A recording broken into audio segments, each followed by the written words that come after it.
फला नहीं देखा, मैंने उद्घाटन किया, ये देखो एडमिट कार्ड के लिए।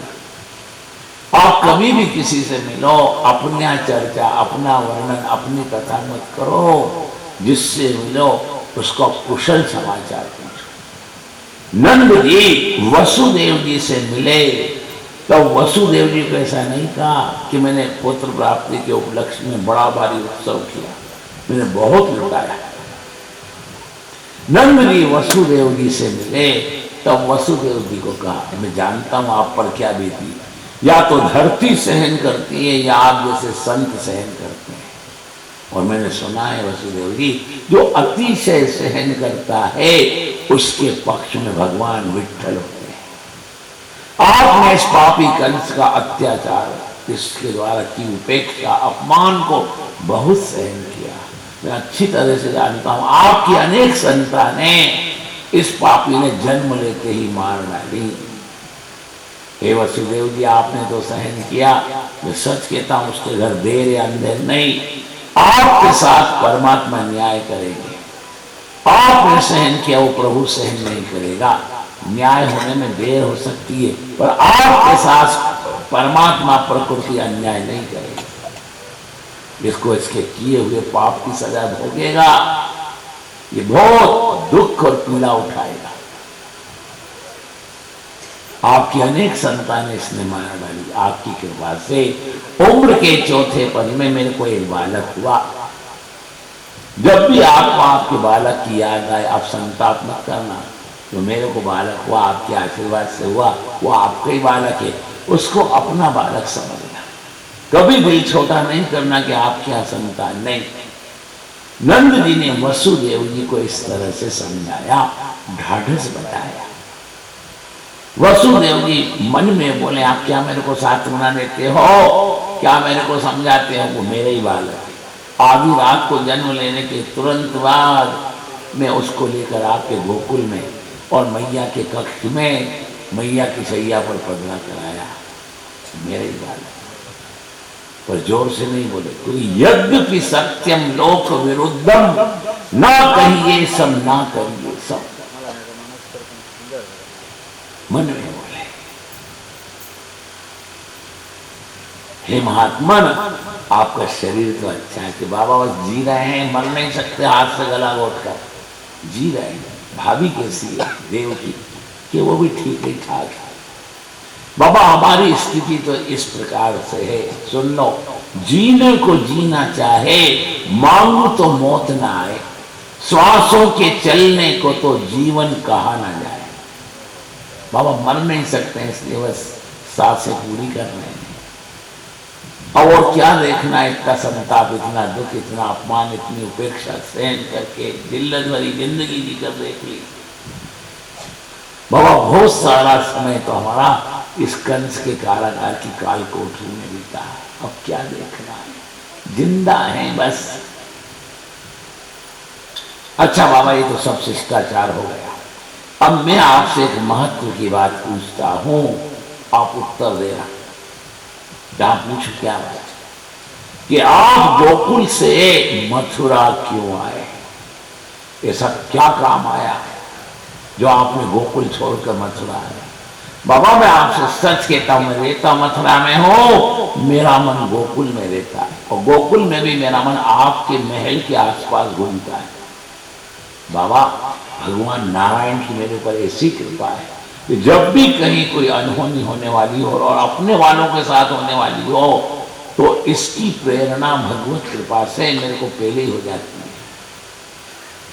बाबा गोकुल के ऊपर मृत्यु तुल्य संकट मंडरा रहे हैं, अभी गोकुल सुरक्षित नहीं।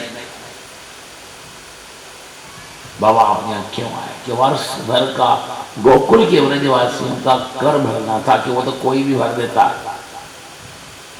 और किसी ने तगादा भी किया तो आप मेरे से कहते, मैं उसकी खबर ले लेता। अब आप आ गए, आपने कर भर दिया, यहां भर दिया, कि जितनी जल्दी हो सके आप वापस गोकुल जाओ। बाबा गोकुल के ऊपर खतरे के बादल मंडरा रहे हैं कि नहीं मैं आज तो जाऊंगा नहीं। कि क्यों? क्या आप तो जानते हो अति वृद्ध अवस्था में हमारे यहाँ लाला हुआ। हर माँ बाप के अपनी औलाद के प्रति अरमान रहते हैं। अति वृद्ध अवस्था में लाला हुआ तो उसकी माँ की बड़ी इच्छा है, वो बहुत लाड़ करती है बालक से कि आप मथुरा जा रहे हो टैक्स भरने, कर भरने, तो मथुरा के बाजार में सुंदर चंदन का पलना, रेशम की डोरी, नए नए वस्त्र मेरे लाला के लिए और सुंदर खेल खिलौने और सोने के जेवर सब खरीद कर लाना। इसलिए हे महात्मा वसुदेव जी, आज मेरे को मथुरा के बाजार में बहुत खरीदारी करना है। गोकुल तो एक जरा सा गांव, यहाँ कुछ चीजें मिलती ही नहीं।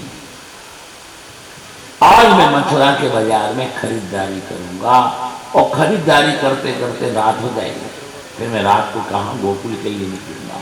एक मेरे रिश्तेदार गंभीर बीमार हैं, उनका भी कुशल समाचार मेरे को पूछना है, तो सारी खरीदारी करके मैं उन रिश्तेदार के घर जाऊंगा, रात्रि में वही मुकाम करूंगा और सुबह फिर नित्य नैमित्तिक सत्कर्म करके गोकुल आऊंगा। कि नहीं बाबा, आज मेरे को स्वप्न भी बहुत खराब आए बाबा, मेरे उल्टे अंग उल्टी आंख फड़क रही है, ये बहुत खराब शकुन है, कोई अनर्थ होने वाला है, मेरे को ऐसा लगता है।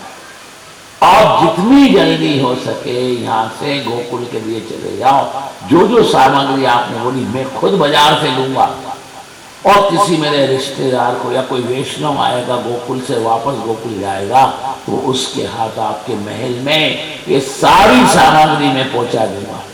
तो बाबा आप जल्दी से जल्दी जाओ गोकुल। कि देखो वसुदेव जी, आपके कहने से मैं नहीं जाऊंगा, 100 झूठ बोलने से एक कड़वा सच बोलना ज्यादा है। मैं नहीं जाऊंगा। कि क्यों? आपको अपनी लाला की चिंता नहीं, कि चिंता तो बहुत है, पर मेरे अलावा भी और चिंता करने वाले हैं। जब से लाला हुआ कई गोपियां तो रात दिन में ही रहती है और दिन भर लाला के देखने का तांता लगा रहता। 4 आते हैं तो 10 जाते हैं, 10 जाते हैं तो 20 आते हैं। जो सब ठीक है, घर की रक्षा जो मालिक करता कौन करेगा? कि रक्षा के लिए मेरे घर के 4 द्वार हैं और एक एक द्वार पर 4-4 पहरेदार है शस्त्र लेकर। उसके लिए आप निश्चिंत हो। नहीं बाबा, मालिक मालिक रहता है, नौकर नौकर, सेवक सेवक रहता है। क्या कोई ठोस वजह हो तो बताओ सुगेली, तो मैं अभी चला जाऊंगा, और नहीं तो आप मेरे को बहला कर बरगला कर पहुंचाओगे, मैं नहीं जाऊंगा। कि बाबा जो चीज में छुपाना चाहता था आप उसको मजबूरी में प्रकट करना पड़ेगा। अभी अभी आप आए, आप आए इसके ठीक 2.5 घड़ी पहले, यानी 1 घंटे पहले मेरे गुप्तचर आए।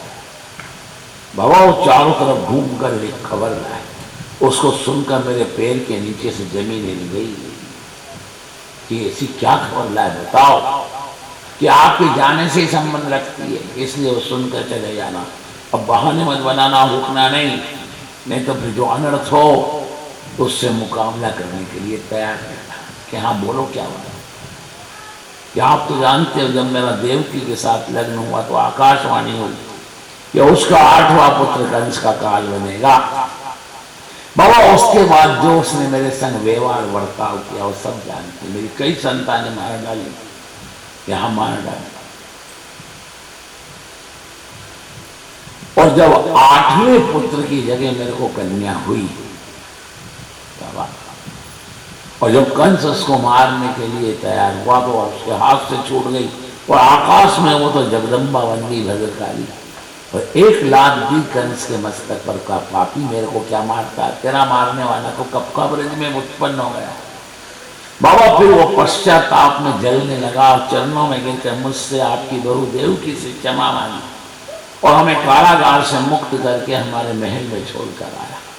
पर जब से ही वो इतना डरपोक और इतना भीरू हो गया बाबा, उसको मौत से डर लगता है, वो जीना चाहता है। इसलिए बाबा उसने अनेक राक्षसों को बुलाकर मंत्रणा किया। अकासुर, बकासुर, प्रलंबासुर, कागासुर, अघासुर, धेनुकासुर, चारुण, मुष्टिक, शल, तोशल, केसी, पूतना, अघासुर, अरिष्टासुर, और बकासुर की बहन बकी यानी पूतना, सबको बुलाकर उसने मंत्रणा की। और मंत्रणा करने के बाद ये कहा, देखो भद्रकाली ने प्रकट होकर कहा, मेरा काल तो कब का ब्रज में पैदा हो गया, पर मेरे काल को मैं ढूंढूं कहां। बाबा उसने फिर तो एक विरुद्ध ने सलाह दी कि राज ज्योतिषी को बुलाओ और उससे प्रश्न कुंडली में पूछो कि आपका काल कहाँ है। बाबा राज ज्योतिषी को बुलाकर कंस ने पूछा, देखो मेरा काल कहाँ है, क्योंकि 84 कोस की ब्रजभूमि में 24 वन, 24 उपवन और 24 गांव, मैं कहाँ कहाँ ढूंढूंगा मेरे काल को। आप ज्योतिष शास्त्र के हिसाब से देखकर बताओ 84 कोस की भूमि में मेरा काल किस वन में, किस गांव में, किस उपवन में। बाबा राज ज्योतिषी ने बहुत गणित करा, बहुत शोध किया और कंस को बताया, महाराज या तो आपका काल श्री धाम वृंदावन में है या आपका काल गोकुल में है। ये दो स्थान के अलावा तीसरे स्थान में आपका काल नहीं है। पर 1% है, कहीं हो भी सकता है। 99% की तो मेरी गारंटी है कि दो स्थान के अलावा तीसरे स्थान पर आपका काल नहीं है। बाबा राज ज्योतिषी ने बताया। तो कंस ने सारे राक्षसों को बुलाकर, अपने मित्रों को बुलाकर, मित्र ने उसके राक्षस मंत्रणा की। देखो 6 महीने 10 दिन से लेकर 6 महीने तक का बालक मां का दूध पीता है और 6 महीने से लेकर 3 साल तक के बालक को शिशु कहते हैं। जो बहुत अधिक देर सोए उसको शिशु कहते हैं। तो 10 दिन से लेकर 6 महीने तक के बालक को ए बकासुर की बहन, ए बकी, ए पूतना